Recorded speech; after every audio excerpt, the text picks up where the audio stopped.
She was laid off in March of 2020 because of the COVID pandemic and was receiving benefits until February of this year when she was inexplicably cut off and accused of, a fraudulent claim.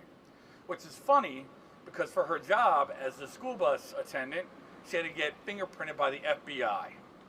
So, I don't know someone who's been fingerprinted by the FBI and held that job for 28 years, their identity can't be verified. She sent in her documents 8 times. She's also currently fighting breast cancer. This is her second bout of breast cancer. She is struggling. She has trouble getting around.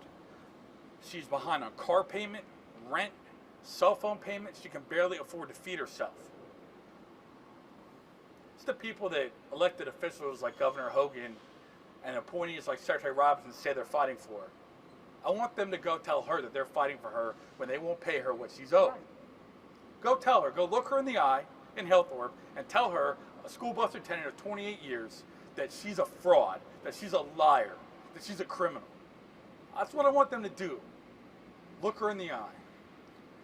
Another case, Tony Bennett, young guy, commuted 2 hours each way on the bus for 6 years to Severn, Maryland to work at a Sam's Club.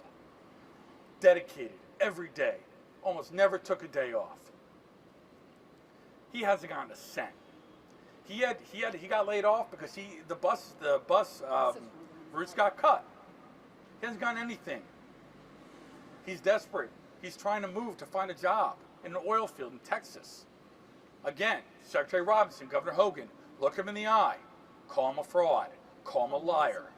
He's sending his documentation time and time again. I mean, these are just drops in the ocean, too, with the Unemployed Workers Union, the people that we've met. I mean, those are just 2 cases. We could sit here all day and talk, I mean, literally all day, and tell you the stories of Leonard Harp, who we've talked about before, and there's so many, Shante Montgomery, and all these people who worked their whole lives, and now they're left out to dry. I mean, at what point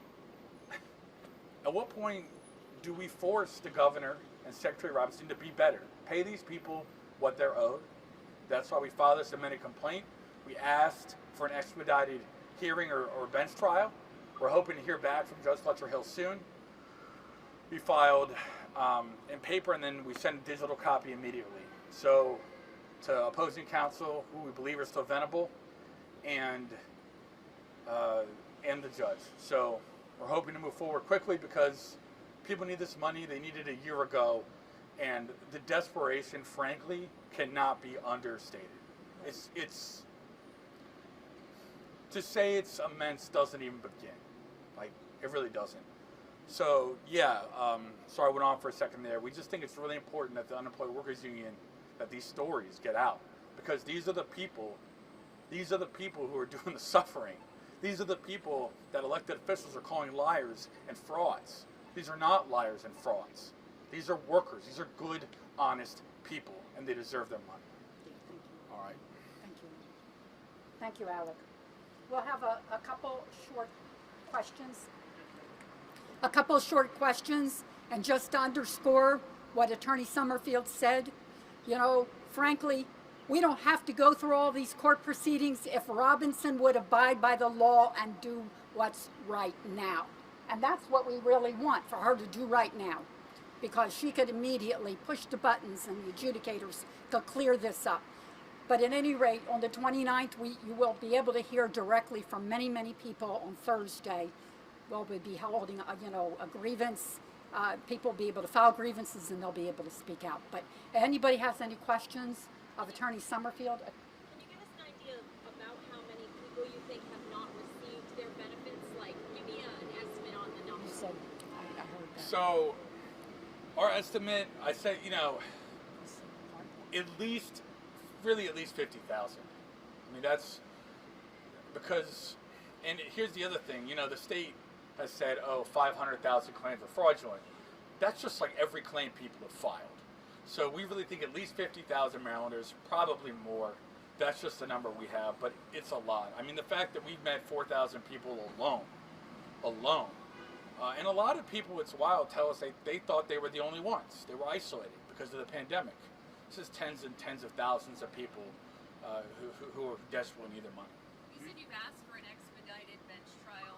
There's a different timeline, though, considering there wasn't this line in the sand like there was with the federal benefits. Any idea on timing? I mean, It's a good question. We're hoping soon because here's our concern.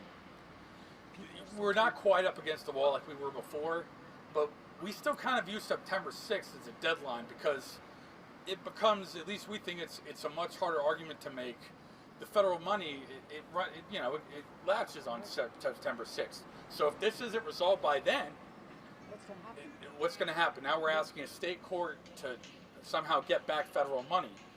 That becomes much more complicated. So there really is a timeline. This needs to be resolved by the time the federal benefits end, because they should have been paid for the last year anyway. The money is there now. We don't want to have to deal with now the program is not there. So in that sense, we really want to have some sort of a hearing or whatever by next couple of weeks. This one needs to be sorted out by the end of August. Right. So these claims can be processed and people can be paid the money they're owed. Do you have a number, how many millions? Like, if you're filing what's due now, let alone if you're filing for back pay, I mean, how much money? what that number might be? A lot. Millions. I wish I could say more exactly, but definitely millions. Probably talking upwards, probably more than $100 million of benefits that had not been paid. But the federal program was for over $1 billion. The money's there. They have the money. They just need to release it. So if the federal government lapses, then this is going to fall on the state side. Well, that's the question. We really don't know. And that's why it's so concerning, because that's a huge question mark. We have no idea what happens then. And that's why we need it now. Right. Any other questions? All right. Thank you, everyone, Thank you for all. coming out. We really appreciate it, UWU. Thank you.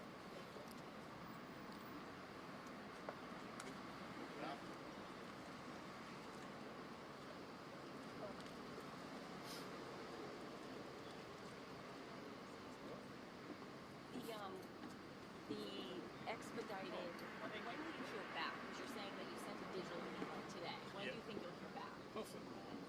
Okay. Yeah, just some sort of response from the judge. Probably to schedule a scheduling call, sort of call with all the attorneys. So hopefully. Okay. Okay. He's been pretty responsive so far. So Your you stage? want to say, like, No, because I understand. everything was filed in an expedited way and done digitally, that you might hear something as early as tomorrow. Yeah. Maybe we can have see how this. Turn it this way. There you go. Thank you. Hearing back